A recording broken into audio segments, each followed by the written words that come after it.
Operation Midnight Climax, Drugs and Mirrors. The deeper one peers into the records of Operation Midnight Climax, the more the story begins to twist away from simple clandestine surveillance and towards something resembling ritual, a performance of control, exploitation, and psychological domination that blurred the lines between national defense and personal corruption. For George Hunter White, the man tasked with carrying out Sidney Gottlieb's vision on the streets of San Francisco, the safe houses became not just laboratories, but stages. They were furnished not with sterile medical equipment, but with velvet curtains, lurid paintings, and stocked liquor cabinets. It was theater, but theater designed to unravel the human mind. According to one former CIA official who later broke silence, the aim was not merely to observe intoxication, but to break down inhibition, to uncover the weak seams in a man's psyche. You could learn more in one night of LSD than in months of interrogation.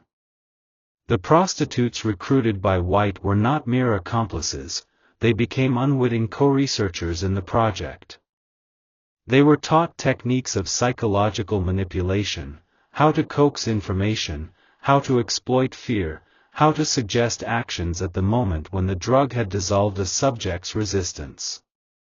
According to one associate, White would often sit behind the mirror with a drink in hand, amused by the spectacle unfolding before him. He treated the men not as research subjects, but as prey. And yet, the CIA allowed him to continue, funneling money into the project year after year. The story did not remain confined to San Francisco.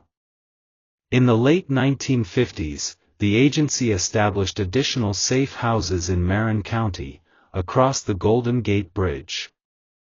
Some accounts suggest that similar facilities were set up in New York City, though documentation is scarce. Some believe the official tally of subjects, dozens, possibly hundreds, may conceal stories of men who never walked away. George Hunter White himself left behind writings that shed an unsettling light on his mindset. In one diary entry, he wrote, "I was a warrior for the Cold War. I toiled wholeheartedly in the vineyards because it was fun, fun, fun. Where else could a red-blooded American lie, cheat, steal, rape, and pillage with the sanction and blessing of the All-Highest? This was not the language of detached science. It was the language of indulgence, of a man who considered the safe houses his personal playground.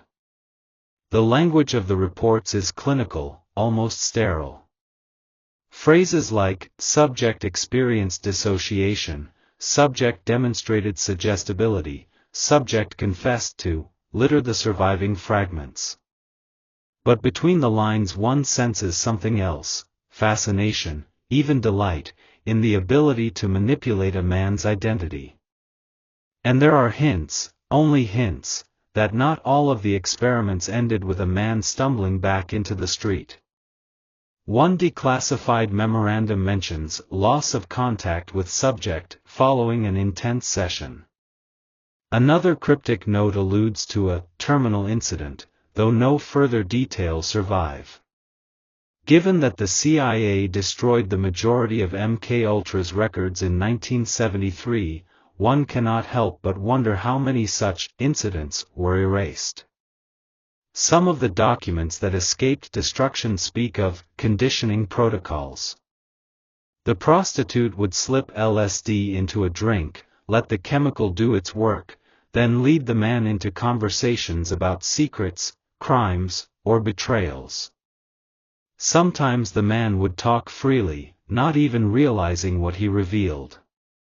Other times, his terror made him pliable, desperate to please the woman he thought was his confidant. Behind the mirror, CIA officers recorded it all. But the purpose of these sessions is where the story becomes slippery. Was this intelligence gathering, or something darker?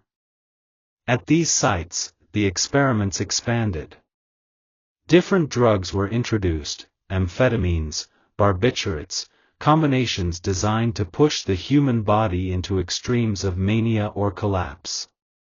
Hypnosis was sometimes layered on top of chemical intoxication, testing whether suggestion could implant commands or erase memory.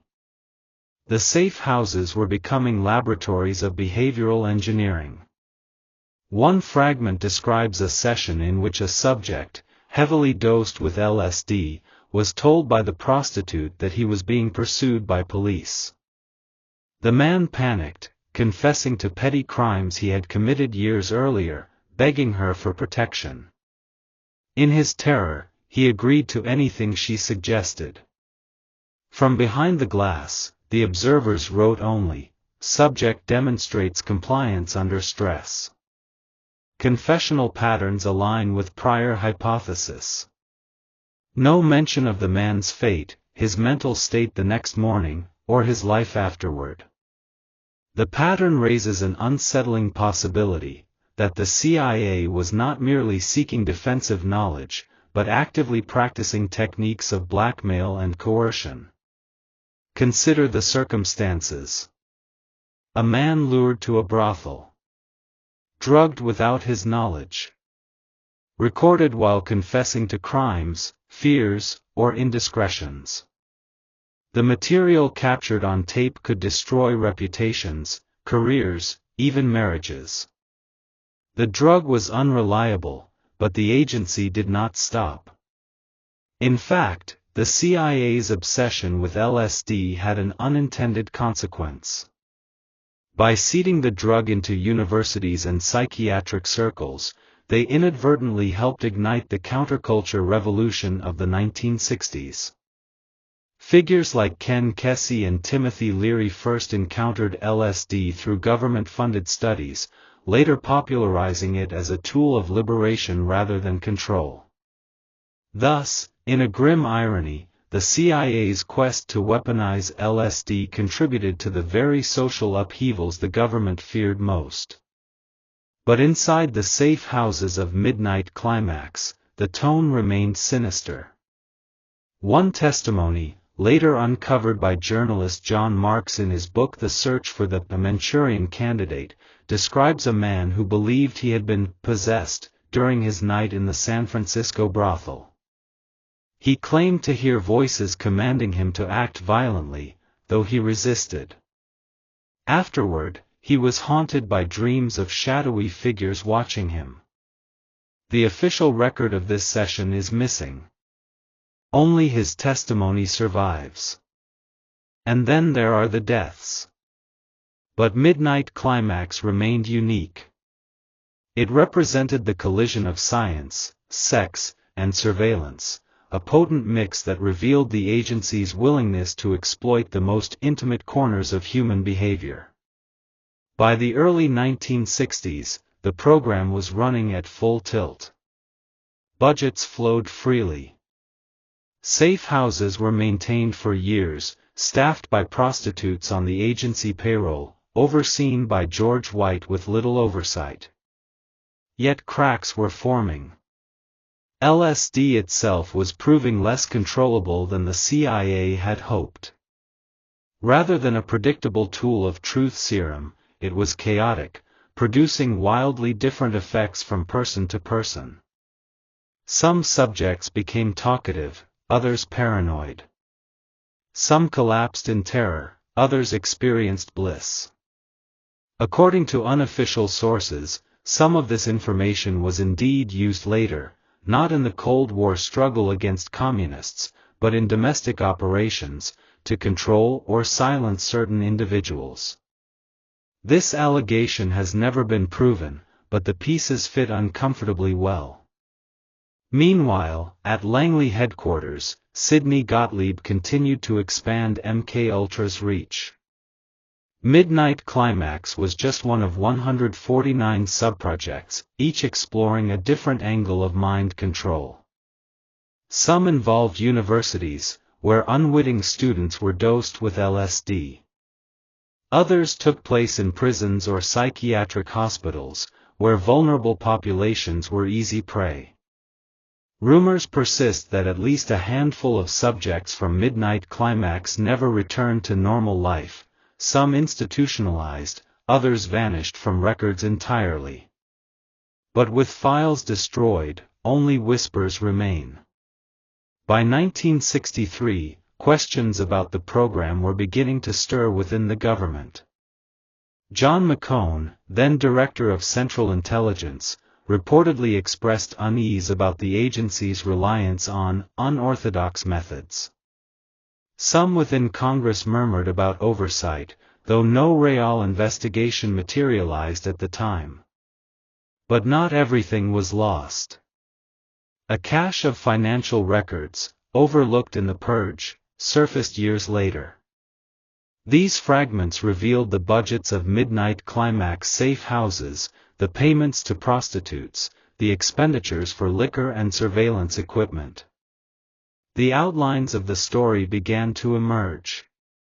In 1975, the Church Committee, a Senate investigation into intelligence abuses, brought MKUltra into the public eye. For the first time, Americans heard the phrase, Midnight Climax, spoken in the halls of power. The revelations were chilling. According to testimony, unwitting citizens had been drugged, observed, and manipulated by their own government. Safe houses had operated for years, their mirrored walls concealing a nightmare masquerading as research. George White himself had already died, taking many of his secrets to the grave. But his diaries, later uncovered, spoke for him. And what they revealed was not science, but a carnival of cruelty. One entry reads, "I was a soldier. I was a patriot. And above all, I enjoyed it." For many Americans, the idea that their government had sanctioned such abuses was almost too much to comprehend. The Cold War had been fought not only on the battlefields of Korea and Vietnam, but in the bedrooms of San Francisco. Yet the Church Committee's findings were only partial. With most files destroyed, the true scope of Midnight Climax remains unknown. How many safe houses operated? How many men were drugged? How many lives were broken? Some believe the most disturbing revelations never surfaced, buried forever in the shredded remains of CIA archives. But fragments remain, enough to suggest that the program was not merely about testing LSD, but about probing the boundaries of morality itself. How far could government scientists go in the pursuit of control? How much suffering could be justified in the name of national security? The answers remain elusive, but the questions continue to haunt. As the 1970s drew to a close, the scandal of MKUltra began to fade from public attention. Other crises dominated the headlines. But among historians, journalists, and those who dig into the shadows of the Cold War, Operation Midnight Climax endures as one of the most grotesque symbols of government secrecy run amok. George Hunter White eventually retired from the Bureau of Narcotics in 1965, and with his departure, some of the Midnight Climax operations were wound down. But the legacy remained, lingering in hidden files and in the shattered lives of those who unknowingly participated. Yet the truth did not stay buried. In the early 1970s, the scandal of Watergate began to unravel the secrecy of the American intelligence community.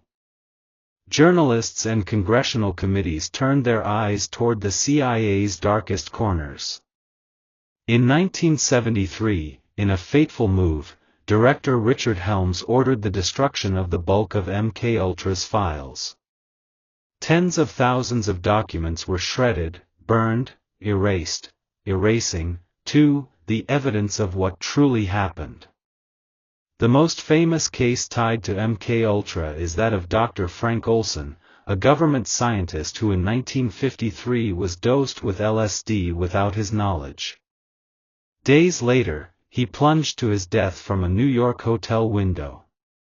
Officially ruled a suicide, Olson's death has since become one of the most contested mysteries of the Cold War. Some believe Olson knew too much, that he was silenced because he threatened to expose the program. While Olson was not a subject of Midnight Climax, his story casts a long shadow. If the agency could drug one of its own scientists and watch him spiral into despair, what chance did the nameless men in San Francisco brothels have? It is remembered not only for its bizarre methods, prostitutes, LSD, mirrored walls, but for what it represents, the willingness of a democratic government to sacrifice its own citizens on the altar of fear and control. And some whisper that Midnight Climax was never truly ended, only transformed. That techniques pioneered in the safe houses of San Francisco found new life in later programs, hidden under new code names, their traces buried in classified vaults. If true, then the shadow of those brothels still stretches into the present. The story of Operation Midnight Climax is not merely about the past. It is about power, secrecy, and the terrifying ease with which ordinary lives can be consumed by forces they never even see. The mirrored glass may have been shattered, the apartments vacated, but the questions remain. How many men were broken behind those walls? How many secrets recorded, how many lives twisted? And perhaps most chilling of all, what experiments are still being conducted in silence, their subjects as unsuspecting as the men who once walked into those San Francisco safe houses, never knowing they had entered not a bedroom, but a prison of the mind.